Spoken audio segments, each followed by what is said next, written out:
Alhamdulillah tadi ya telah selesai melihat pembelajaran kelas ya.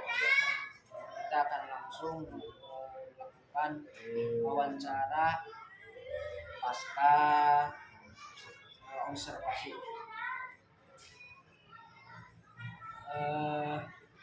Bagaimana pendapat Ibu mengenai KPM yang tadi dilaksanakan?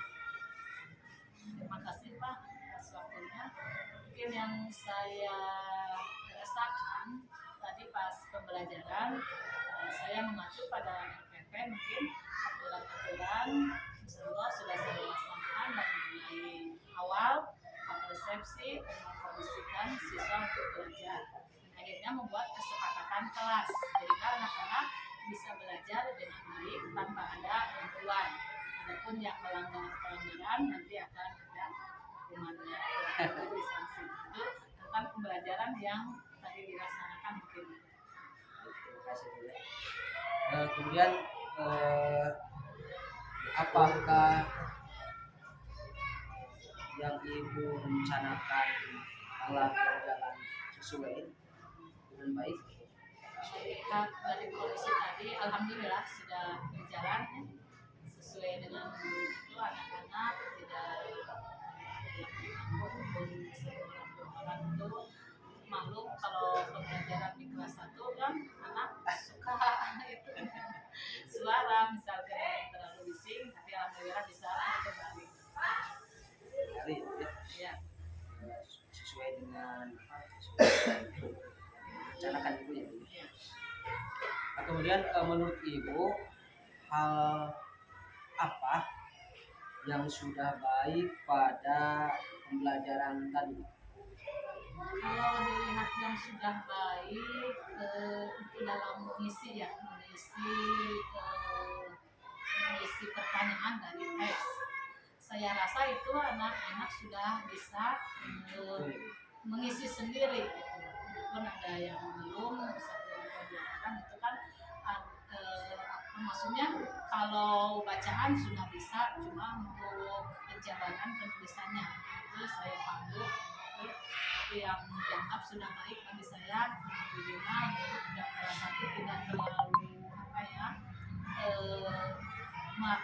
memaksimalkan, sudah ada aja yang itu. Jadi saya alhamdulillah sudah baik dalam hal mengisi itu, sudah mengisi anak itu, sudah mandiri. Nah, menurut Ibu hal apa yang perlu ditingkatkan? Kalau yang perlu ditingkatkan itu ada anak yang masih belum bisa menulis sendiri, sehingga perlu masih ada panduan dari saya. Tapi kalaupun tidak dipandu juga, anak sudah mengenal huruf A sampai Z, cuma untuk merangkaikannya. Dan itu yang perlu ditingkatkan. Saya selalu berkoordinasi dengan orang tua untuk lebih meningkatkannya. Yang namanya proses tidak langsung, jadi kan tidak seperti mie instan yang langsung gitu. Tapi yang namanya belajar perlu waktu lah, itu mungkin yang menurut saya yang harus perlu ditingkatkan anak-anak dalam pelajaran. Kira-kira apa yang akan Ibu lakukan untuk meningkatkan kualitas pembelajaran di depan? Untuk meningkatkan kualitas, memang saya terhadap IUT gitunya sekali-kali menggunakan video pembelajaran ya, sekali-kali mungkin yang perlu ditingkatkan itu agar anak lebih fokus lagi, mungkin kan pembelajaran antara visual dengan audio kalau disambungkan mungkin lebih lagi gitu. Mudah-mudahan saya ke depannya bisa menggunakan harapannya anak bisa meresap lebih dalam lagi ilmunya gitu, tidak hanya melihat misalkan kan saya melakukan menulis, tapi setidaknya kalau udah ada tayangan gitu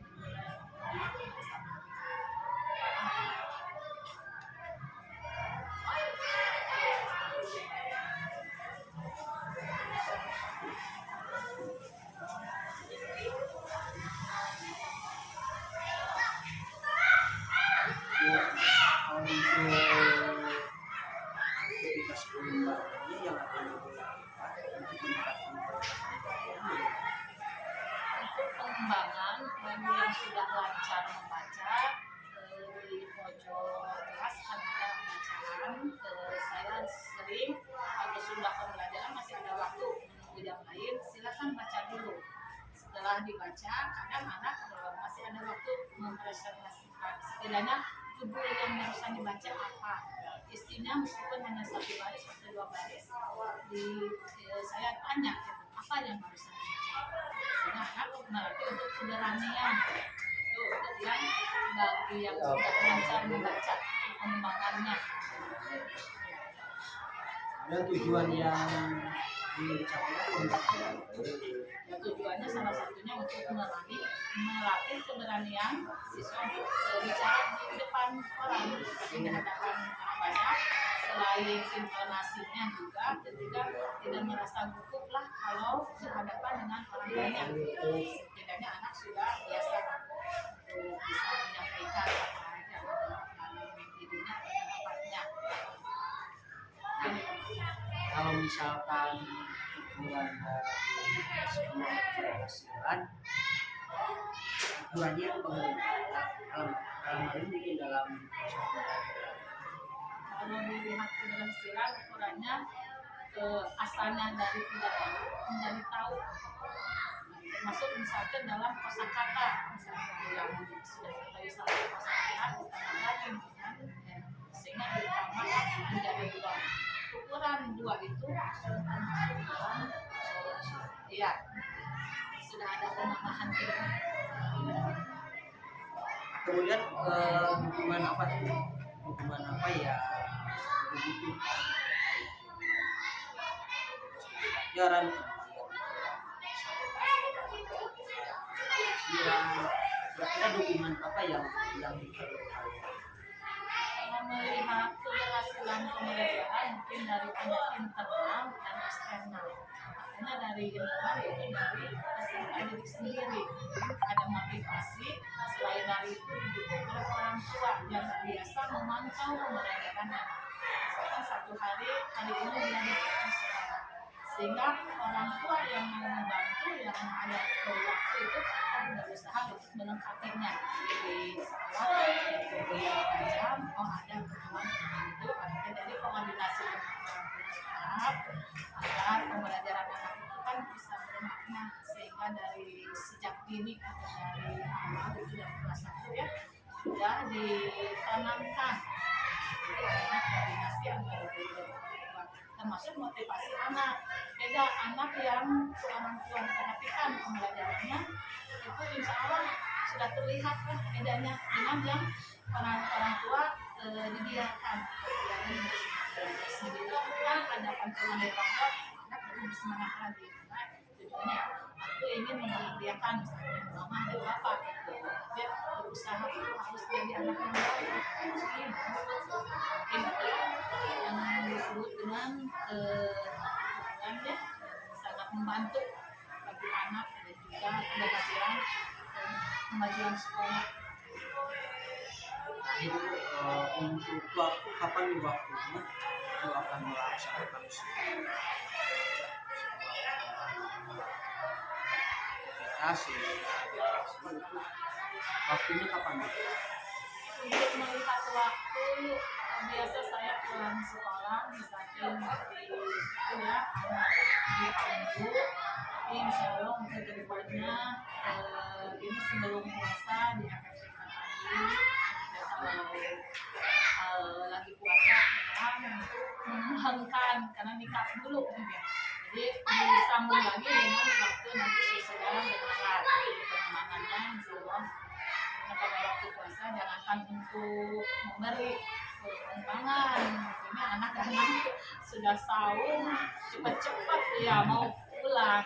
Jadi untuk sekarang ini sebelum puasa diaktifkan lagi dan nanti insya Allah sesudah puasa dilanjutkan pengembangan diri. Ini itu Pak. Demikian perbincangan kita bersama. Telah disaksikan ada